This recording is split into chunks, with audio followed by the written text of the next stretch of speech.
രാജ്യത്ത് GST പരിഷ്കരണം നാളെ നിലവിൽ വരും.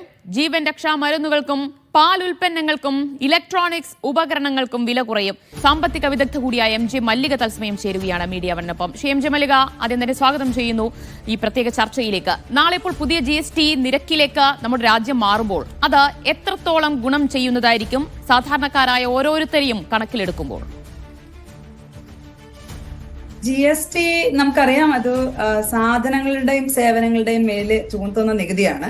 സ്വാഭാവികമായിട്ട് അത് വസ്തുക്കളുടെ വിലയിലാണ് അത് സ്വാധീനിക്കുക. അത് നമുക്കറിയാവുന്നതാണ്. കാരണം മുമ്പുണ്ടായിരുന്നതിൽ നിന്നൊക്കെ വ്യത്യസ്തമായിട്ട് 5% 18% എന്ന രീതിയിലേക്ക് 2 സ്ലാബായിട്ട് നമ്മളുടെ GST മാറ്റുകയാണ് ചെയ്തിട്ടുള്ളത്.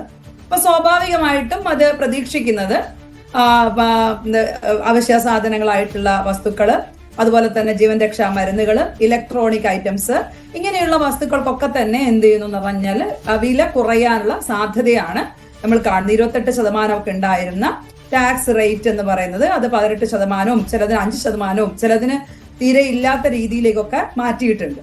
അപ്പൊ അത് സ്വാഭാവികമായിട്ട് നമ്മൾ നോക്കുന്ന സമയത്ത് അത് വിലക്കുറവുണ്ടാവാനും, അത് ജനങ്ങൾക്ക് വില കുറഞ്ഞ ജീവൻ രക്ഷാ മരുന്നുകളും അതുപോലെ തന്നെ പ്രോസസ്ഡ് ആയിട്ടുള്ള ഭക്ഷ്യവസ്തുക്കളും, അങ്ങനെയുള്ള ഭക്ഷ്യവസ്തുക്കളാണെങ്കിലും മരുന്നുകളാണെങ്കിലും ഇലക്ട്രോണിക് ഐറ്റംസ് ആണെങ്കിലും ചെറുകിട വാഹനങ്ങളുടെയും ഓട്ടോമൊബൈൽ സെക്ടറിലൊക്കെ തന്നെ വിലക്കുറവാണ് നമ്മൾ പ്രതീക്ഷിക്കുന്നത്. അങ്ങനെ വിലക്കുറവ് പ്രതീക്ഷിക്കുന്ന സമയത്ത് സ്വാഭാവികമായിട്ടും അത് ആളുകളുടെ വരുമാനം എന്ന് വെച്ചാൽ അവരുടെ ഡിസ്പോസിബിൾ ഇൻകം എന്ന് പറയും, വാങ്ങൽ ശേഷി ഉയരുകയും അത് സ്വാഭാവികമായിട്ടും കൂടുതൽ ഡിമാൻഡ് ഉണ്ടാക്കുകയും അങ്ങനെ കമ്പനികൾക്ക് അവരുടെ ലാഭവിഹിതം കൂട്ടാനുള്ള സാധ്യതയുണ്ടാവും. മാത്രമല്ല ഈ പറയുന്ന GST എന്ന് പറയുന്നത് വസ്തുക്കളിൽ അല്ലെങ്കിൽ റോ മെറ്റീരിയൽസിനും ഇൻപുട്സിന്റെ അകത്തും തന്നെ എന്ത് ചെയ്യുന്നു, അതിന്റെ വില കുറവുണ്ടാവും. അത് ഉൽപാദനത്തിന് കുറവുണ്ടാവും, ഉൽപാദനത്തിന്റെ അകത്തുണ്ടാകുന്ന ചെലവിൽ കുറവുണ്ടാവും. അങ്ങനെ കൂടുതലായിട്ട് ലാഭം ഉണ്ടാക്കാനുള്ള ഒരു അവസ്ഥയും സമ്പദ് വ്യവസ്ഥയ്ക്ക് വളരാനുള്ള സാധ്യതയുണ്ട് എന്നുള്ളതാണ് നമ്മളുടെ ഒരു കണക്കുകൂട്ടൽ. പക്ഷെ അതേസമയം തന്നെ ഈ പറയുന്ന സേവന നികുതി അല്ലെങ്കിൽ ഈ സാധനങ്ങൾക്കും സേവനങ്ങൾക്കുള്ള നികുതി എന്ന് പറയുന്നതാണ് സംസ്ഥാന സർക്കാരുകൾക്ക് ഏറ്റവും വലിയ വരുമാനമായിട്ടുള്ളത്. ഈ GSTയിൽ നിന്ന് കിട്ടുന്ന വരുമാനമാണ്. അപ്പൊ അതിന്റെ അകത്ത് നഷ്ടപരിഹാര പാക്കേജ് കൊടുക്കാതിരിക്കുന്ന സമയത്ത് ബഹുഭൂരിപക്ഷം വരുന്ന ക്ഷേമ പ്രവർത്തനങ്ങൾ മുഴുവൻ നടത്തുന്നത് ഈ സംസ്ഥാന സർക്കാരുകൾ ആയതുകൊണ്ട് തന്നെ പലപ്പോഴും സംസ്ഥാന സർക്കാരുകൾക്ക് ഭീകരമായ രീതിയിലേക്ക് സാമ്പത്തിക നഷ്ടമുണ്ടാവുകയും ക്ഷേമ പ്രവർത്തനങ്ങളിൽ കുറവ് വരികയും ചെയ്യുന്നത് കൊണ്ട് തന്നെ അത് ഇൻഫ്രാസ്ട്രക്ചർ, പശ്ചാത്തല സൗകര്യങ്ങൾ ഒരുക്കുക, അതുപോലെ തന്നെ വികസിച്ചുകൊണ്ടിരിക്കുന്ന സമ്പദ് വ്യവസ്ഥകൾക്ക് പലപ്പോഴും അത് അത്തരത്തിലേക്കുള്ള പ്രവർത്തനങ്ങളിൽ നിന്ന് പുറകോട്ട് പോകേണ്ടതും അതുപോലെ തന്നെ കടം വാങ്ങേണ്ട ഒരു അവസ്ഥയിലേക്ക് വരും. അപ്പൊ ഈ 2 കേസസും ഏത് രീതിയിലേക്കാണ് വരിക എന്നുള്ളത് തന്നെ മുമ്പ് പറഞ്ഞതുപോലെ തന്നെ സാധനങ്ങളുടെയും സേവനങ്ങളുടെയും മരുന്നുകൾ അല്ലെങ്കിൽ വസ്തുക്കൾക്ക് ഉണ്ടാകുന്ന വിലക്കുറവ് സാധാരണ ജനങ്ങൾക്ക് ലഭ്യമാവണമെങ്കിൽ അത് ഇടനിലക്കാരായിട്ടുള്ള കച്ചവടക്കാര് അല്ലെങ്കിൽ അത്തരം ആളുകള് വളരെ കൃത്യമായിട്ടും അത് സാധനങ്ങളുടെ വില കുറച്ചാൽ മാത്രമേ കിട്ടുകയുള്ളൂ. അപ്പോൾ പല കോണുകളിൽ നിന്ന് ഉയർന്ന വിമർശനം എന്ന് പറയുന്നത് ഇതൊക്കെ വെറുതെ പറയുന്നത് മാത്രമേ ഉള്ളൂ. കാരണം ഈ വിലക്കുറവിന്റെ ഗുണം ജനങ്ങളിലേക്ക് എത്തണമില്ല. കാരണം ഇലക്ട്രോണിക്സ് ഉൽപ്പന്നങ്ങൾക്ക്, ചെറുകിട വാഹനങ്ങൾക്ക് അതിന്റെയൊക്കെ നിർമ്മാതാക്കൾ ഈ കുറയാൻ പോകുന്ന വില ആ ഉൽപ്പന്നങ്ങളുടെ മേൽ ഏതെങ്കിലും പേരിലൊക്കെ കൂട്ടിയ ശേഷം വർദ്ധിച്ച ശേഷമായിരിക്കും ഇനി വിപണിയിലേക്ക് ഇറക്കുക. അപ്പോൾ ഈ പറയുന്ന GST നിരക്കിൽ ഉണ്ടാകുന്ന കുറവിന്റെ ഗുണം അത് ജനങ്ങളിലേക്ക് എത്തണമെന്നില്ലല്ലോ എന്നാണ് ചോദിക്കുന്നത്. അതെ, അതാണ് പറഞ്ഞത്. കാരണം നമുക്ക് അത്തരത്തിലേക്കുള്ള ഒരു സംവിധാനം വളരെ കൃത്യമായിട്ടും ഈ GST കുറവുണ്ടായിട്ടുള്ള മാറ്റം സാധാരണക്കാരിലേക്ക് എത്തുന്നുണ്ടോ എന്ന് നോക്കാനുള്ള സംവിധാനം നമുക്ക് നിലവിലില്ലാത്തത് കൊണ്ട് തന്നെ ഈ പറയുന്ന താഴെത്തട്ടിലുള്ള ജനങ്ങളിലേക്ക് ഈ കുറവ് ഉണ്ടാവണമെന്ന് നിർബന്ധമില്ലെന്ന് മാത്രമല്ല, അതിന്റെ ഭാഗമായി ഉണ്ടാവുന്ന കുറവ് സംസ്ഥാന സർക്കാരുകളുടെ വരുമാനത്തിൽ കുറവുണ്ടാക്കുകയും ആ കുറവ് ക്ഷേമ പ്രവർത്തനങ്ങളിലേക്ക് ഏർപ്പെടാനുള്ള സംസ്ഥാന സർക്കാരുകളുടെ കഴിവിനെ കുറയ്ക്കുകയും ചെയ്യും. ഇത് ശരിക്കും യഥാർത്ഥത്തിൽ നമ്മൾ പ്രതീക്ഷിച്ച രീതിയിലേക്കുള്ള ഗ്രോത്തിനോ അല്ലെങ്കിൽ വളർച്ചയ്ക്ക് കാരണമാകുന്നതിന് പകരം ചിലപ്പം നമ്മൾ എന്ത് ചെയ്യാന്ന് പറഞ്ഞാൽ കൂടുതലായിട്ട് ഇതിന്റെ ഭാരം മുഴുവൻ സാധാരണക്കാരിലേക്ക് വരാനുള്ള സാധ്യതയുമുണ്ട്. അപ്പം GST നമുക്ക് മുമ്പ് തന്നെ അറിയാം, വാല്യൂ ആഡഡ് ടാക്സ് ഒക്കെ മാറ്റി GST കൊണ്ടുവന്ന സമയത്ത് തന്നെ സ്വാഭാവികമായിട്ടും വിലക്കുറവ് ഉണ്ടാവേണ്ടതാണ്. പക്ഷെ പല വസ്തുക്കൾക്കും മുൻപേ നിശ്ചയിച്ചിട്ടുള്ള ഈ മാക്സിമം റീറ്റെയിൽ പ്രൈസ് എന്ന് പറയുന്ന ആ വിലയ്ക്ക് തന്നെയാണ് ആളുകൾക്ക് വിൽക്കുക ചെയ്തിട്ടുള്ളത്. അതിന് കൃത്യമായ സംവിധാനങ്ങൾ നമുക്ക് ഏർപ്പെടുത്താൻ കഴിയും. കാരണം ഇന്ത്യയെ പോലെയുള്ള വളരെ വലിയൊരു രാജ്യത്തും ഒരുപാട് തരത്തിലേക്കുള്ള ചെറുകിട കച്ചവടവും ഒക്കെ നടക്കുന്ന ഈ പറയുന്ന രാജ്യത്ത് ആളുകളാണെങ്കിൽ കൃത്യമായിട്ട് ഇതിനെക്കുറിച്ച് കൃത്യമായി ധാരണയില്ലാത്ത രാജ്യത്ത് ഈ രീതിയിലേക്ക് ഉണ്ടാകുന്ന മാറ്റങ്ങൾ സാധാരണക്കാരിലേക്കോ അല്ലെങ്കിൽ ചെറുകിട കച്ചവടക്കാർക്ക് പോലും ഗുണകരമായി ഭവിക്കുമോ എന്നുള്ളത് കാര്യം വലിയ പ്രശ്നമാണ്. പക്ഷെ അത്തരത്തിലേക്ക് നമ്മൾ പ്രതീക്ഷിക്കുന്നത് എന്താണ്? സാധനങ്ങൾക്കും സേവനങ്ങൾക്കും വില കുറയും എന്നുള്ളതും അതുകൊണ്ട് തന്നെ ആളുകളുടെ വാങ്ങൽ ശേഷി ഉയരുമെന്നാണ്.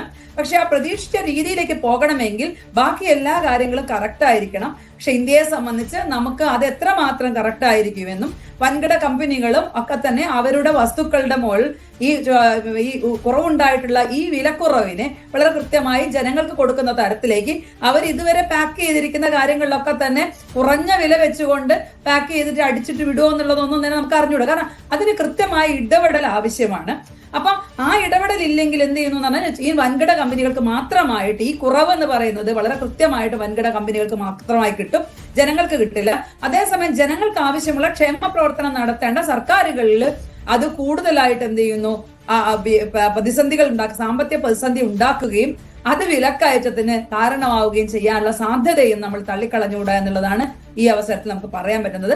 കാരണം മുൻ അനുഭവങ്ങൾ വെച്ചുകൊണ്ട് നോക്കുകയാണെങ്കിൽ അത്തരത്തിലേക്കുള്ള കൃത്യമായ ഇടപെടലുകളോ അത്തരത്തിലേക്ക് ഈ പറയുന്ന ഈ GST ഉണ്ടാവുന്ന കുറവ് ജനങ്ങളിലേക്ക് എത്തിക്കാൻ പറ്റുന്ന തരത്തിലേക്ക് ഇടപെടാൻ കഴിയുന്ന തരത്തിലേക്കുള്ള ഒരു സംവിധാനം കേരളം ഉൾപ്പെടെയുള്ള സംസ്ഥാനങ്ങൾ കൂടുതലായി BJP ഇതര സംസ്ഥാനങ്ങളാണ് കേന്ദ്ര ധനമന്ത്രിക്ക് മുൻപാകെ ഈ ആവശ്യം ഉന്നയിച്ചിട്ടുള്ളത്. കേരളത്തിനുൾപ്പെടെ ഉണ്ടാകുന്ന ഈ വരുമാനത്തിലുണ്ടാകുന്ന കുറവ് അത് നികത്താൻ വേണ്ടി ഒരു പ്രത്യേക പാക്കേജ് വേണമെന്ന ആവശ്യം ഉന്നയിച്ചിരുന്നു. പക്ഷേ അത് പരിഗണിക്കപ്പെട്ടിട്ടില്ല എന്നത് സങ്കടകരമായ ഒരു കാര്യം തന്നെയാണ്. കേരളം ഉൾപ്പെടെയുള്ള സംസ്ഥാനങ്ങൾക്ക് ഇപ്പോൾ ഉണ്ടാകുന്ന ഈ ഒരു മാറ്റം അത് ഏത് രീതിയിലാണ് വരുമാന ഇടിവുണ്ടാക്കാൻ പോകുന്നത്? സ്വാഭാവികമായിട്ടും നമ്മളൊക്കെ തന്നെ ഒരു ഫിനാൻഷ്യൽ ഇയറിലേക്ക് പല ക്ഷേമ പ്രവർത്തനങ്ങൾക്കും വേണ്ടി ഫണ്ട് കണ്ടെത്തുന്നത് നമ്മൾ നിലവിലുള്ള GST റേറ്റ് അനുസരിച്ച് നമുക്ക് കിട്ടാൻ പോകുന്ന അല്ലെങ്കിൽ നമുക്ക് ഷെയർ ചെയ്യപ്പെടുന്ന വരുമാനത്തിന്റെ കണക്കനുസരിച്ചാണ്. മുമ്പ് കാലത്ത് തന്നെ സംസ്ഥാന സർക്കാരുകൾക്കായിരുന്നു നികുതി ചുമത്താനുള്ള ചുമതല പവറെങ്കിൽ അധികാരമെങ്കിൽ ആ അധികാരം പൂർണ്ണമായിട്ടും എന്ത് ചെയ്യുന്നു, അത് സെൻട്രലൈസ് ചെയ്യുകയാണ്, കേന്ദ്രീകരിക്കപ്പെടുകയാണ് ചെയ്യുന്നത്. സ്വാഭാവികമായിട്ടും അതുകൊണ്ട് തന്നെ അത് ഉണ്ടാക്കിയിട്ടുള്ള പ്രശ്നങ്ങളുടെ ഭാഗമായിട്ട് കോമ്പൻസേഷൻ ലഭ്യമാകണമെന്നൊക്കെ ആവശ്യപ്പെടുകയും പക്ഷെ ആ കോമ്പൻസേഷന്റെ കാലാവധി കഴിയുകയും ചെയ്ത സ്ഥിതിക്ക് ഇത്തരത്തിലേക്കുണ്ടാകുന്ന വിലക്കുറവ് സംസ്ഥാന സർക്കാരുകളുടെ ഇടപെടൽ ശേഷിയെ അല്ലെങ്കിൽ അധികാരത്തെ, സാമ്പത്തിക അധികാരത്തെ വളരെ കൃത്യമായി സ്വാധീനിക്കുന്നതിനാലാണ് BJP ഇതര സംസ്ഥാനങ്ങളൊക്കെ തന്നെ എന്ത് ചെയ്യുന്നത്, ഇതിനെതിരെ ഈ മുന്നോട്ട് വരുന്നത്. കാരണം ഇത് സംസ്ഥാന സർക്കാരുകൾക്ക് ആകെയുള്ള വരുമാന സ്രോതസ്സുകളാണ് ഇല്ലാതായി പോകുന്നത്. അത് ശരിക്കും ഫെഡറൽ വ്യവസ്ഥയ്ക്ക് തന്നെ വലിയൊരു പ്രശ്നമാണ്. കാരണം വരുമാനമില്ലെങ്കിൽ സംസ്ഥാന സർക്കാരുകൾക്ക് നിൽക്കാൻ കഴിയില്ല. പലപ്പോഴും നമ്മൾ ഒരു മാർക്കറ്റ് ഫോഴ്സസിനനുസരിച്ച് മുന്നോട്ട് പോകുന്ന സമയത്ത് വളരെ എത്രയോ തരത്തിലേക്ക് പലപ്പോഴും പലതരത്തിലേക്കുള്ള പശ്ചാത്തല സൗകര്യങ്ങൾ ഒരുക്കേണ്ടത്, വിദ്യാഭ്യാസം, ആരോഗ്യം പോലെയുള്ള കാര്യങ്ങളിലൊക്കെ തന്നെ ഇടപെടേണ്ടതും ക്ഷേമ പെൻഷനുകൾക്ക് നൽകിക്കൊണ്ട് തന്നെയാണ് കേരളം പോലെയുള്ള സംസ്ഥാനം നിലനിന്ന് പോകുന്നത്. കാരണം ഇപ്പോഴും സർക്കാരിന്റെ കൃത്യമായ ഇടപെടൽ ഇല്ലെങ്കിൽ നമ്മൾ ദാരിദ്ര്യരേഖയ്ക്ക് താഴെ പോകാൻ കഴിയുന്ന തരത്തിലേക്കുള്ള ഒരു സംസ്ഥാനമാണ് നമ്മൾ. അപ്പൊ അങ്ങനെ നിൽക്കുന്ന സമയത്ത് സ്വാഭാവികമായിട്ട് സംസ്ഥാന സർക്കാരുകൾക്ക് ഇടപെടാൻ കഴിയുന്ന സാധ്യതകളെ കുറയുകയും അതേസമയം തന്നെ അതിന് കോമ്പൻസേഷൻ എന്നുള്ള രീതിയിലേക്ക് കേന്ദ്ര ഗവൺമെന്റ് കിട്ടാതിരിക്കുകയും ചെയ്യുമ്പോൾ അത് ഈ ഫെഡറൽ സംവിധാനത്തിന് തന്നെ വലിയൊരു പ്രശ്നമാണ്, സംസ്ഥാനങ്ങളുടെ നിലനിൽപ്പ് തന്നെ വലിയൊരു പ്രശ്നമായിട്ടാണ് വരിക. മാത്രമല്ല അവർക്ക് കടമെടുക്കാനുള്ള സാധ്യതകളോ മറ്റു കാര്യങ്ങളോ ഒന്നും തന്നെ എന്ത് ചെയ്യുന്നു നിലനിൽക്കുന്ന സിസ്റ്റത്തിലില്ല. അപ്പൊ സ്വാഭാവികമായിട്ടും ഈ വരുമാനക്കുറവ് സംസ്ഥാന സർക്കാരുകളെ വളരെ കൃത്യമായിട്ടും പ്രതിസന്ധിയിൽ ആഴ്ത്തുകയും അത് അവര് സെൻട്രൽ ഗവൺമെന്റിന്റെ അകത്ത് അവർക്ക് ആ രീതിയിലേക്കുള്ള നഷ്ടപരിഹാരം ലഭ്യമായിട്ടില്ലെങ്കിൽ, ലഭ്യമാക്കുന്ന കാര്യത്തെ കുറിച്ചൊന്നും തന്നെ എന്ത് ചെയ്യേണ്ട പറഞ്ഞിട്ടില്ല, ലഭ്യമാക്കിയിട്ടില്ലെങ്കിൽ വളരെ കൃത്യമായ പ്രതിസന്ധിയാണ് ഉണ്ടാവുക. ഒരു തരത്തിൽ ഈ പറയുന്ന രീതിയിലേക്കുള്ള ഈ GST കുറവ് വൻകിട കുത്തകകളിലെ കയ്യിലേക്ക് മാറ്റപ്പെടുകയും സാധാരണക്കാരിലേക്ക് ഇത് മാറാതിരിക്കുകയും ചെയ്യുകയും അതേസമയം തന്നെ സംസ്ഥാന സർക്കാരുകൾക്ക് വെൽഫെയർ അല്ലെങ്കിൽ ക്ഷേമ പ്രവർത്തനങ്ങളിൽ ഇടപെടാൻ പറ്റുന്ന തരത്തിലേക്കുള്ള അവരുടെ സാമ്പത്തിക അധികാരം കുറയുകയും ചെയ്തു കഴിഞ്ഞാൽ സ്വാഭാവികമായിട്ടും അത് നമ്മുടെ വളർച്ചക്കുറവിനും വികസനത്തിന് വളരെ കൃത്യമായ പ്രതിസന്ധിയായി മാറും എന്നതിൽ തർക്കമില്ല. പക്ഷെ അതിന്റെ അകത്ത് സംസ്ഥാന സർക്കാരുകൾ ആവശ്യപ്പെട്ട പ്രകാരം അവർക്കുണ്ടാവുന്ന ഈ പറയുന്ന പ്രവർത്തനങ്ങൾക്ക് ആവശ്യമായ ഫണ്ടിൽ ഉണ്ടാവുന്ന നഷ്ടത്തെ ചുമത്തിക്കൊടുക്കാൻ അല്ലെങ്കിൽ നികത്തി കൊടുക്കാനുള്ള ഉത്തരവാദിത്വം സ്വാഭാവികമായിട്ടും കേന്ദ്ര സർക്കാരിനുണ്ട്.